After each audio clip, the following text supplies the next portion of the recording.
My topic is identifying his brains. 2,000 years ago, philosopher Immanuel Kant said, "There are two things that fill the mind with ever increasing admiration: the starry heavens above me and the moral law within me." It is this admiration that has led many throughout the history of humankind to search for meaning of life in the universe. Could it be that this universe provides answer to the most fundamental questions of life, such as why is the universe just right for life? Now, let's explore three fundamental clues that help us answer this famous question: why is the universe just right for life?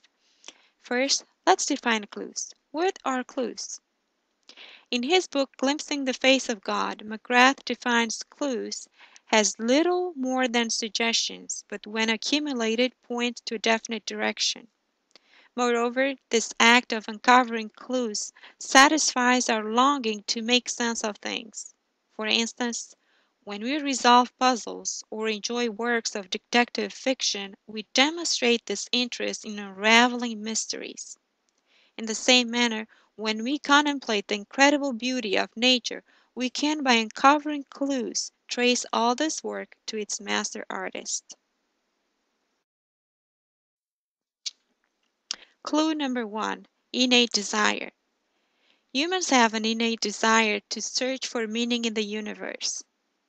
I like the way Alister McGrath, a contemporary theologian, puts it in his book, Glimpsing the Face of God. As we reflect on the wonder of the universe, we find questions being raised in our minds that both challenge and excite us. There seems to be some inbuilt longing for purpose which drives us to look for meaning in the universe. End quote. It is this reality that has led Davis and many others throughout the history of mankind to inquire about life's purpose and meaning. Socrates, for instance, the Greek philosopher, identified the link between the way the universe is constructed and the best way for humans to live their lives. It is evident that this inquiring nature has a reason for being. Could it be that this innate desire to search for meaning of the universe has an author? In this context, Freud argues that thoughts of God and such are mere escape to those who cannot bear the thought of a meaningless universe. In the same line, Karl Marx upholds that thoughts of God or a world beyond our present are just a mechanism for coping with our present economic and social situation. There is a large problem with these ideas, since humankind continue to yearn for discovery regardless of their personal, social, or economic situations. McGrath asserts that this longing has its origin in God and can only find its fulfillment in God. I suggest that God, as the creator of life, has put in us this desire to explore the vastness of the universe and the mystery it presents by asking questions and seeking for answers, so that by this means his face would be revealed in his wonderful works. Clue number two: organized universe. There is too much precision involved in the universe that accident is an invalid explanation for the existence of life. Davis seems to recognize this point in his book The Goldilocks Enigma, when he stated that any little change to the universe would make life impossible.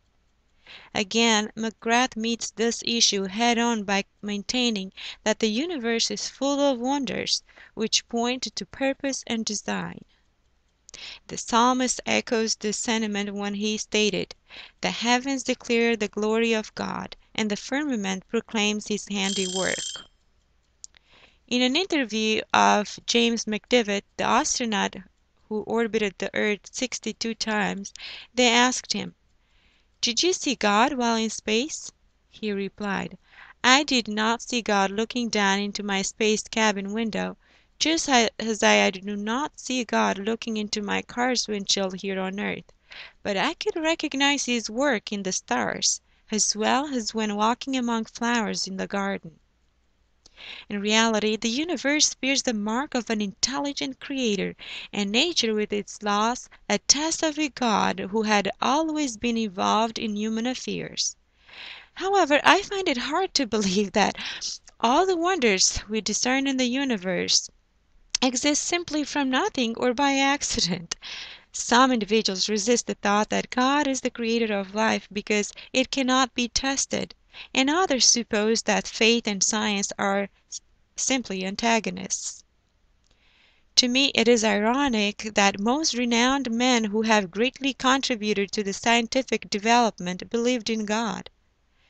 For instance, Copernicus, who discovered that the sun is the center of the universe, and Newton, who discovered the law of gravity, both believed in God as the creator.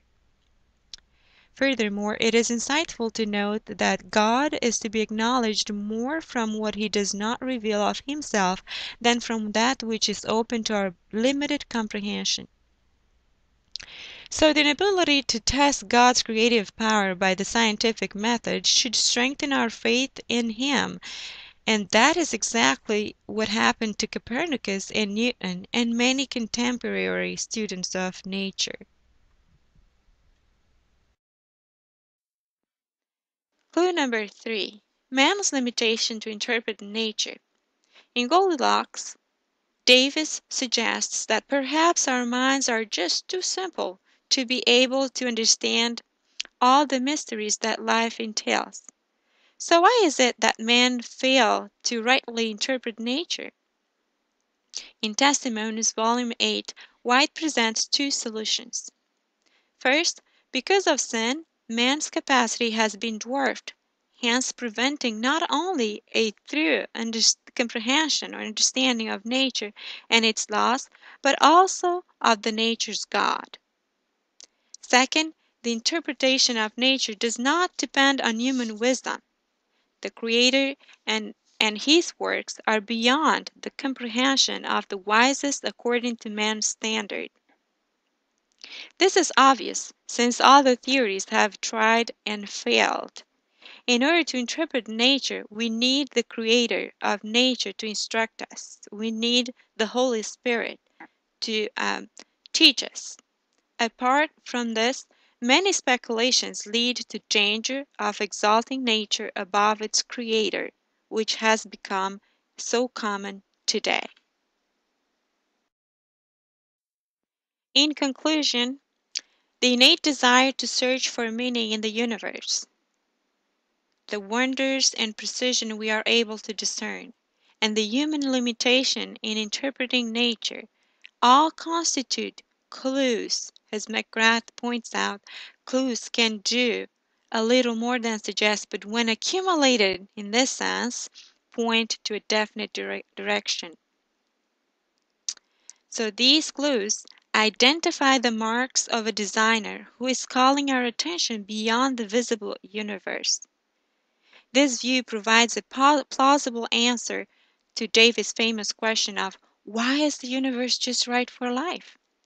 Moreover, not being able to scientifically test the existence of such a designer should in no way lessen the validity of the fact that God is the creator of the universe and is still involved in both nature and the affairs of mankind. But the very large problem of our age, it seems, that we try everything to explain away or ignore this reality. God simply wants a relationship with his creation.